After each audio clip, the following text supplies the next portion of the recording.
Senhor esteja convosco. Ele está no meio de nós. Proclamação do Evangelho de Jesus Cristo, segundo Marcos. Glória a vós, Senhor. Naquele tempo, os fariseus e alguns mestres da lei vieram de Jerusalém e se reuniram em torno de Jesus.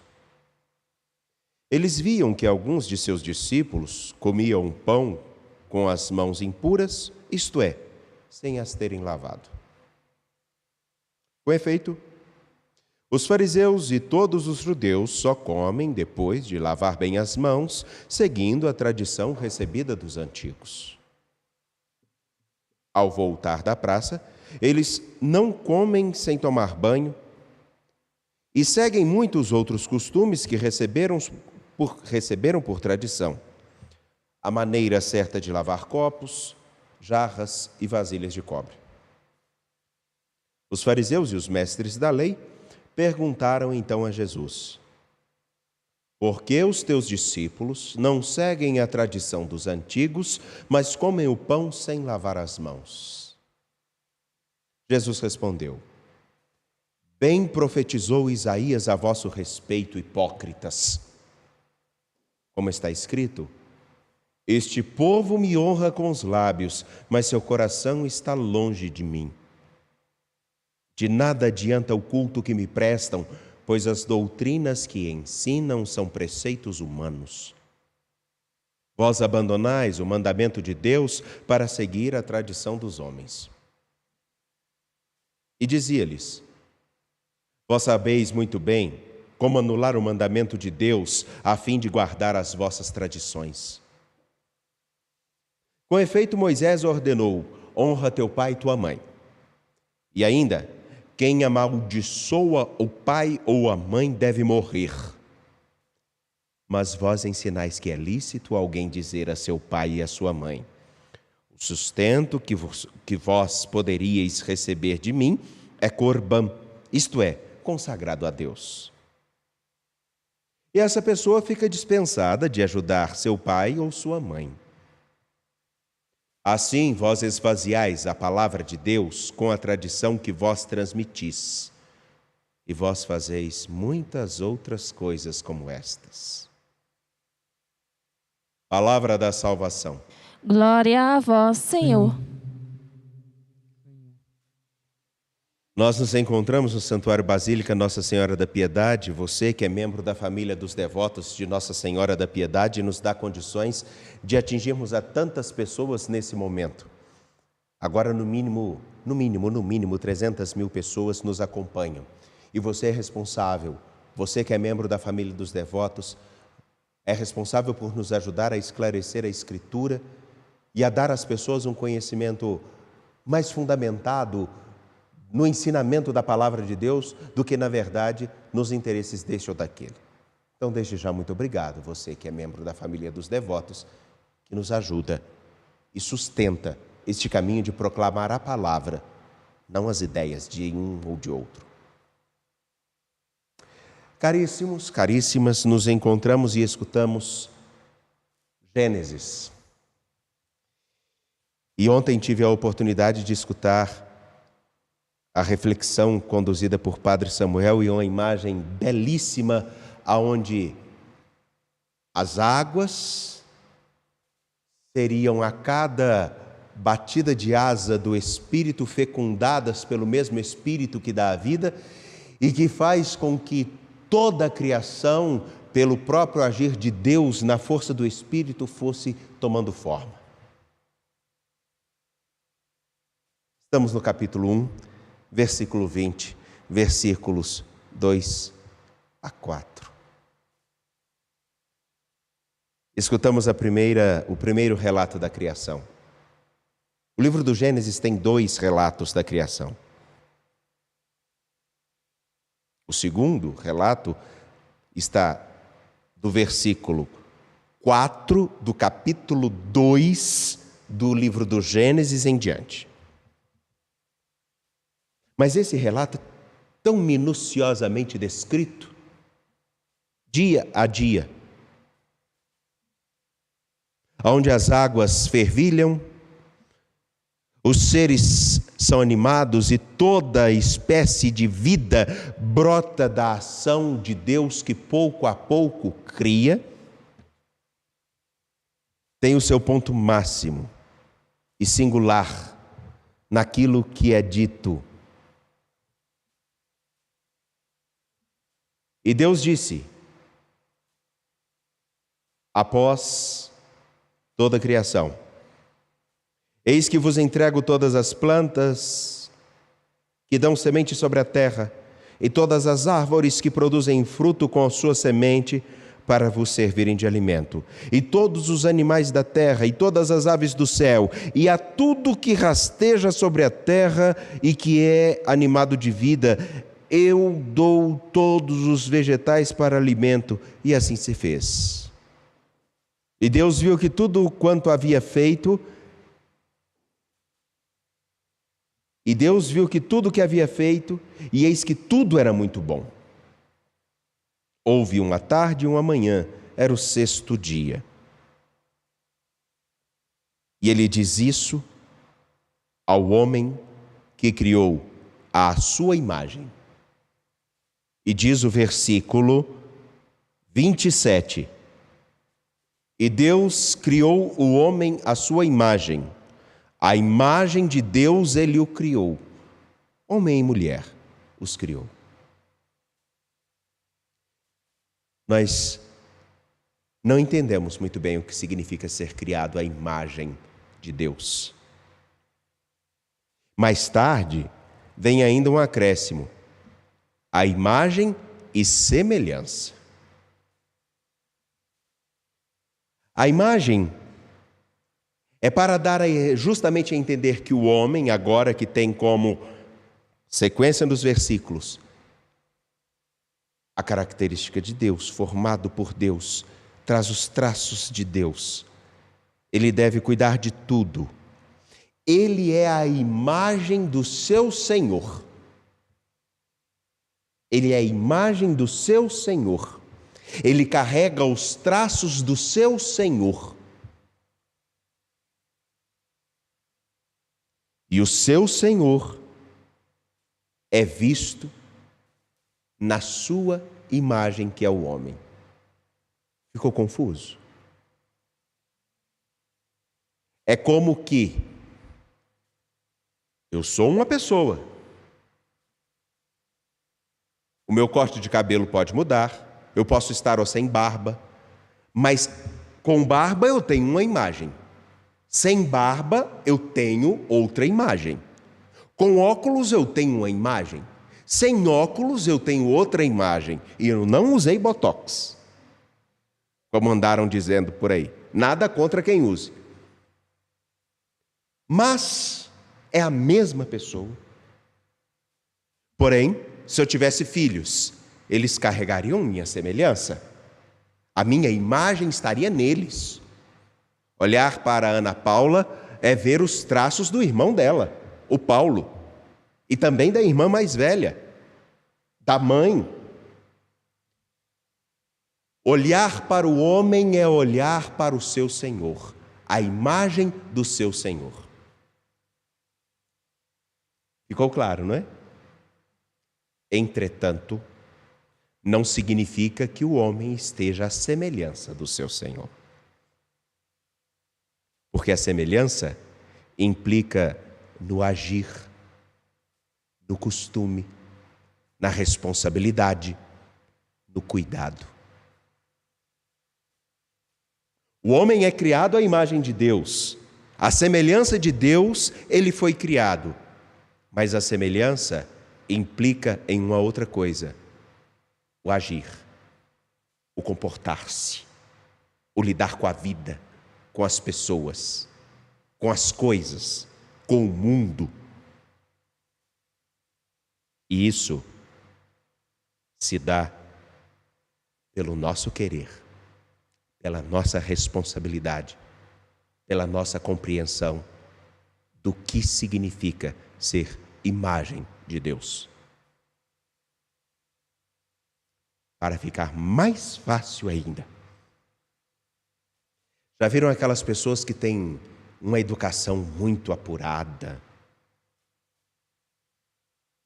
São formados em faculdades, usam roupas finas, elegantes, mas têm um comportamento esdrúxulo, grosseiro, mesquinho e preconceituoso.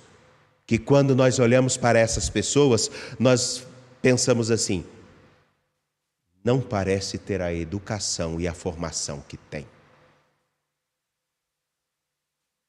Porque eles não se assemelham àquilo que eles carregam. A educação, a formação. Acho que ficou mais claro ainda. Sabem de uma coisa? Escutando aqui Gênesis e o próprio relato onde o Senhor nosso Deus: eis que vos entrego todas as plantas que dão semente sobre a terra, todas as árvores que produzem fruto com semente, para vos servirem de alimento. E a todos os animais da terra, e a todas as aves do céu, e a tudo que rasteja sobre a terra, e a tudo que é animado de vida, eu dou todos os vegetais para alimento. Eu te confio tudo isso. O homem, na criação, é a imagem de Deus, mas ele deve ter, também, no seu agir, a semelhança de Deus. Não vi e não consigo imaginar Deus destruindo a sua criação. Não vi e não consigo pensar Deus destruindo os seus. E esses seus somos nós. Sabem o que eu fico imaginando? E me perdoem, isso aqui é do Padre Wagner. Que na verdade, nós necessitamos achar Deus destruindo, maltratando, descuidando de nós, porque nós de alguma forma achamos uma justificativa para a nossa falta de cuidado, a nossa falta de responsabilidade, a nossa falta de zelo e a nossa falta de compromisso com a vida num todo. Porque se a Deus assim faz, eu também posso fazer. Eu posso desprezar a um ou a outro, se não me agrada. Aquele que me dá uma coisa é meu amigo, aquele que não dá, não o é. Não é bem assim que a gente se comporta também com Deus, às vezes? É.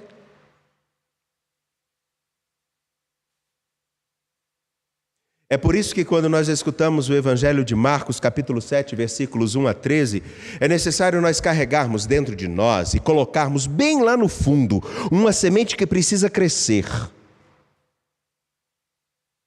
Uma semente que precisa criar raiz.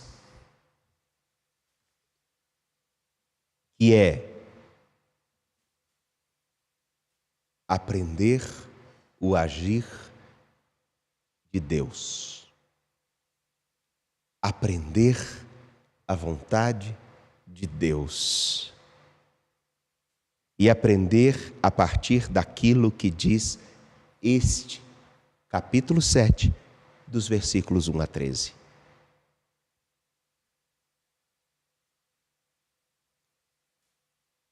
Não é só observar os ritos, não é só observar os costumes, não é só acharmos uma justificativa a partir de um versículo bíblico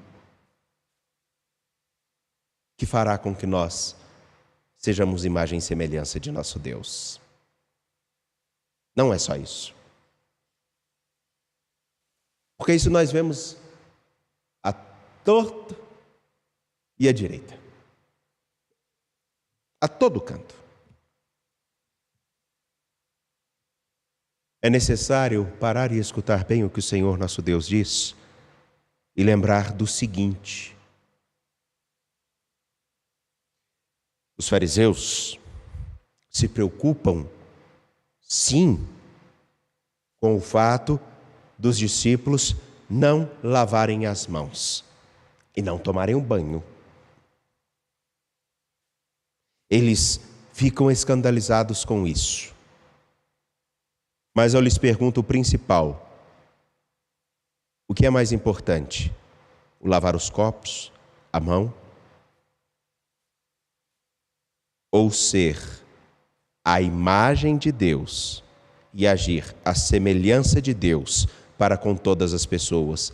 Por exemplo, com os pais que precisam do sustento, citados por Jesus numa contradição do versículo 11, capítulo 7 de Marcos. Vocês podem até, eu não vou dar o sustento aos meus pais para honrá-los, porque eu tenho que deixar esse pedaço que é consagrado a Deus.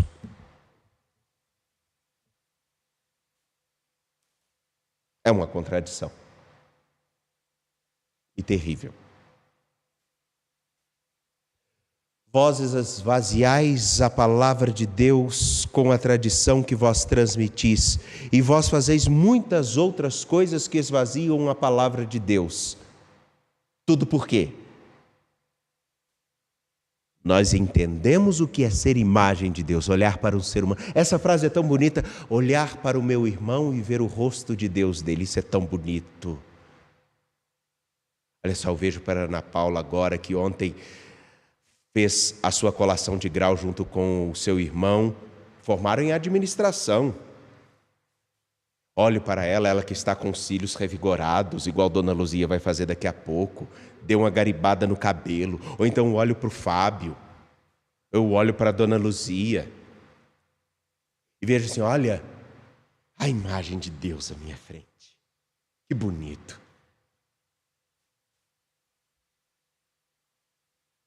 Eu sou imagem de Deus. Mas o meu agir corresponde a essa imagem?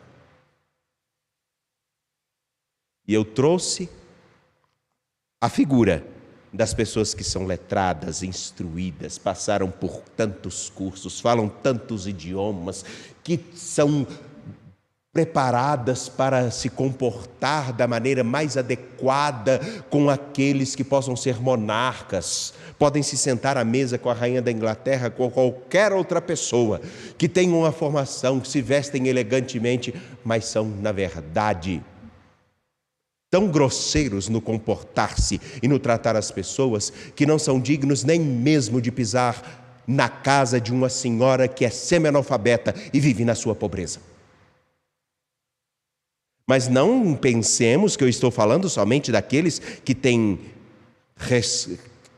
receitas ou são pessoas que têm dinheiro, que têm status. Eu estou falando também daqueles que podem ser os mais humildes e os mais orgulhosos, que não se abrem ao mistério de ser um pouquinho mais a imagem e semelhança de Deus e que infelizmente carregam muitas vezes a prepotência de citar os versículos bíblicos sem se esquecerem que, na verdade, ser imagem e semelhança de Deus é ter a capacidade de fecundar a história com a vida.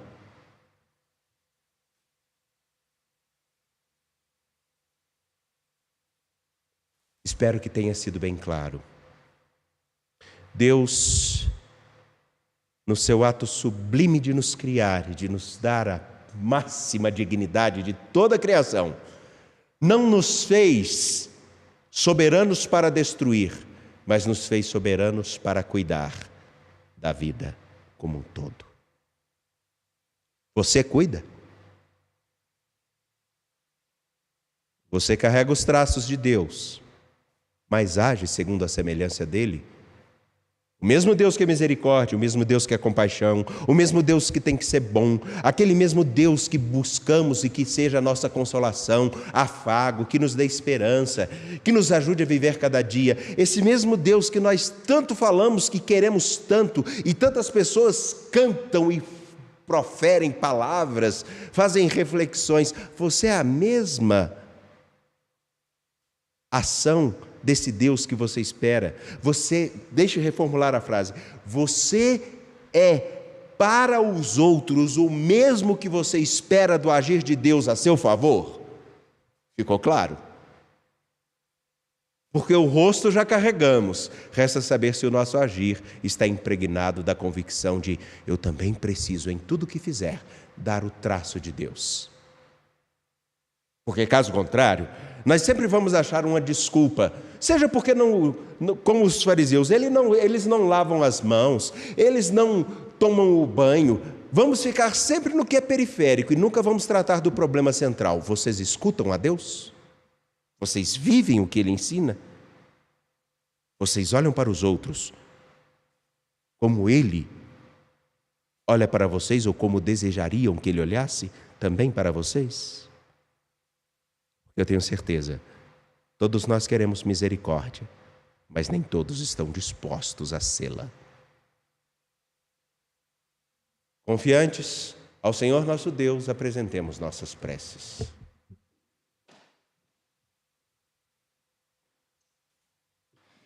A nossa resposta